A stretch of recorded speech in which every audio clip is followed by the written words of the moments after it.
তুমি যদি পুরোই ১ বছরের বিজিএস পড়া একদিনে শেষ করতে চাও তাহলে আজকের ভিডিওটা শেষ পর্যন্ত দেখো। So hello everyone, welcome to my channel just উপমা। আমার নাম হিয়া উপমা এবং আমি ২০২৫ সালে ঢাকা বোর্ড থেকে এসএসসি পরীক্ষা দিয়েছি এবং আমার টোটাল প্রাপ্ত নাম্বার ছিল ১২০৬। সো আজকে আমি তোমাদের বিজিএস এ ভালো করার একটা ফাঁকিবাজি উপায় কথা বলে দেবো, যেটা হচ্ছে তোমরা যদি সারা বছর নাও পড়ে থাকো তাহলেও তোমাদের হেল্প করবে, এবং তোমরা যদি সারা বছর অনেক ভালো করে পড়ে থাকো তাহলেও তোমাকে হেল্প করবে যে তুমি কীভাবে এই লাস্ট মোমেন্টে এসে রিভিশন দিতে পারবা। তোমরা অনেক লাকি, তোমাদের মাত্র 6টা অধ্যায় আছে। আমাদের সময় আমরা 16টা অধ্যায় পড়ছিলাম এবং আমাদের 16টা অধ্যায় থেকে 7টা সিকিউ দেওয়া লাগতো, কিন্তু তোমাদের 6টা অধ্যায় আছে এবং 6টা অধ্যায় থেকে তোমাদের 5টা সিকিউ দেওয়া লাগবে, এবং 6টা অধ্যায় থেকে তোমাদের 8টা সিকিউ আসবে, ওখান থেকে 5টা সিকিউ দেওয়া লাগবে।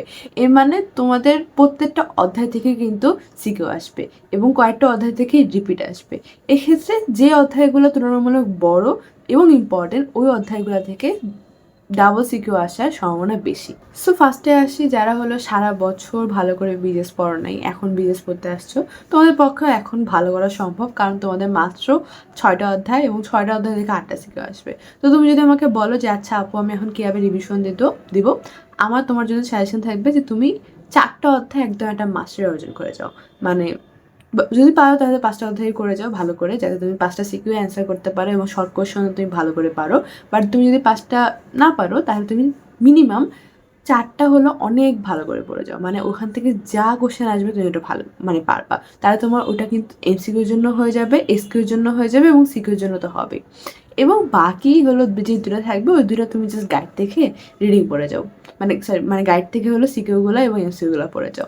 আচ্ছা, এখন আসে তুমি এই 4টা অধ্যায় কীভাবে পড়বা, যে 4টা অধ্যায় তুমি একদম মাস্টার অর্জন করবা। এটা হলো সবগুলোর ক্ষেত্রেই মানে অ্যাপ্লিকেবল হবে, যারা তোমরা অনেক ভালো করে সবগুলো অধ্যায় পড়তে চাও অথবা যারা 4টা ভালো করে করতে চাও তাদের জন্য। একটাতে কীভাবে পড়বা, তোমরা হলো ফার্স্টে হচ্ছে বই থেকে রিডিং একবার পড়ে নেবা। বই থেকে রিডিং মানে জাস্ট একবার রিডিং পড়ে নিলা, দেন হলো তুমি গাইডে যাবে বা টেস্ট পেপারে যাবা। গাইডে বা টেস্ট পেপারে যায় তুমি হচ্ছে প্রথম 15 থেকে 20টা সিকিউ একদম একবার রিডিং পড়ে নিবা। তাহলে কি হবে, তুমি কিন্তু ওই অধ্যায় থেকে কি কি ধরনের কোশ্চেন আসবে, কী কী টাইপের কোশ্চেন আসতে পারে ওগুলো সম্পর্কে তোমার একটা ধারণা চলে আসবে। এরপর তুমি হচ্ছে গাইড থেকে আবার বইয়ে চলে যাবা। এরপর বইয়ে যায় তুমি হচ্ছে এবার বইটা একদম ভালোভাবে রিডিং দিবা এমসিকিউর জন্য এবং শর্ট কোশ্চেনের জন্য এবং সিকিউর জন্য। এখন যখন তুমি বইটা পড়বা তোমার কিন্তু সব মাথায় আছে যে কি কি ধরনের কোশ্চেন ওই অধ্যায় থেকে ছিল, তুমি যদি একবার গাইড পড়ে নিচ্ছ। এখন তুমি সুন্দর মতো এমসিকিউ ভালোভাবে একদম সবগুলা ইনফরমেশন মুখস্থ করবা, এসকিউর জন্য পড়ে ফেলবা এবং সিকিউয়ে তুমি যেই টপিকগুলা গাইড দেখছিলা ওই টপিকগুলা বইয়ে আসে একদম ভালোভাবে মুখস্থ করে ফেলবা। তুমি যেহেতু গাইডে 15 থেকে 20টা কোশ্চেন পড়ছো, তোমার কিন্তু অলরেডি সিকিউ হয়ে গেছে। এরপর তুমি যখন বই থেকে আবার রিডিং পড়বা তখন দেখবা তোমার সিকিউগুলো আরও ভালোভাবে হয়ে যাবে। এভাবে তোমার 4টা অধ্যায় কিন্তু একদম ভালোভাবে হয়ে গেল। আর বাকি যে 2টো অধ্যায় থাকবে ওই 2টো অধ্যায়ের জন্য তুমি গাইডে বা টেস্ট পেপারে গিয়ে প্রথম আবার ওই 15-20টা মানে সিকিউ পড়ে নিবা। তাহলে দেখবা ওই 2টো অধ্যায়েরও তোমার সিকিউর প্রতি একটা ভালো আইডিয়া থাকবে। এবার আসি এমসিকিউ তোমরা কীভাবে পড়বা। এমসিকিউর ক্ষেত্রে তোমরা হচ্ছে ফার্স্টে ধরো বইটা পড়ে নিলে তোমাদের কিন্তু সব ইনফরমেশন তেমন মাথা থাকবে না, কারণ এই লাস্ট মোমেন্টে তুমি যদি এতগুলা ইনফরমেশন রিডিং পড়ে মনে রাখতে চাও তাহলে কিন্তু তোমার মনে রাখার কথা না। তুমি যদি শুধুমাত্র প্র্যাকটিস করতে করতে পড়ো তাহলেই শুধু তোমার মনে থাকবে। এই জন্যে তুমি একটা কাজ করতে পারো যে তুমি হলো গাইড বা টেস্ট পেপারে যাবা। গাইডে গেলে তুমি দেখবে ওখানে সবগুলো এমসিকিউ করে ফেলতে পারো, যেহেতু তোমাদের একদিন বন্ধ আছে। তুমি যদি 100টা বা 150টা পড়ো তাহলে কিন্তু সমস্যা নেই, মাত্র 6টা অধ্যায় টোটাল হচ্ছে তুমি 600টা এমসিকিউ পড়ে ফেলতে তোমার বেশিক্ষণ লাগবে না। এটা তোমরা একটা কাজ করতে পারো। আর নাইলে তোমরা টেস্ট পেপারে যাবা, টেস্ট পেপারে যাই দেখবা যে ওখানে এমসিকিউ সাজেশন থাকে, টপ কয়েকটা এমসিকিউ থাকে, তো তোমরা চাইলে ওটাও পড়ে যেতে পারো।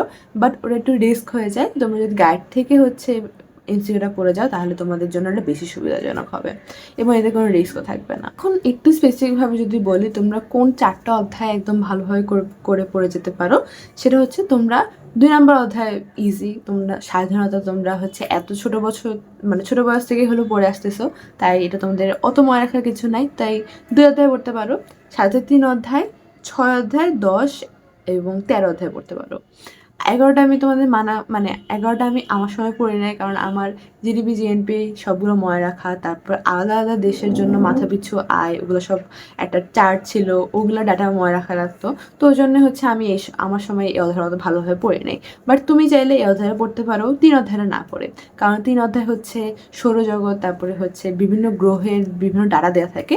সো ওটা এখন মনে রাখা একটু কঠিন, বাট আমি তাও 3 অধ্যায়টা হচ্ছে চুজ করছি, কারণ হচ্ছে এখানে ম্যাথমেটিক্যাল কয়েকটা মানে একটা পার্ট আছে যেখানে হচ্ছে ম্যাথ করতে হয়। সো তুমি যদি পরীক্ষাটা চলে আসে অ্যান্ড তুমি ম্যাথ করলে তোমার টাইম বেঁচে যাবে এবং ওটার একদম ফুল নাম্বার পাওয়ার একটা সম্ভাবনা থাকে।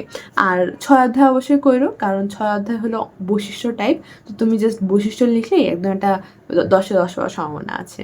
এবং লাস্টে 13 অধ্যায়টা অনেক ইজি, তুমি ছোটোবেলা থেকে পড়ে আসতেছো যে কিশোর অপরাধ কী, পরিবার কাকে বলে, পরিবার কত প্রকার।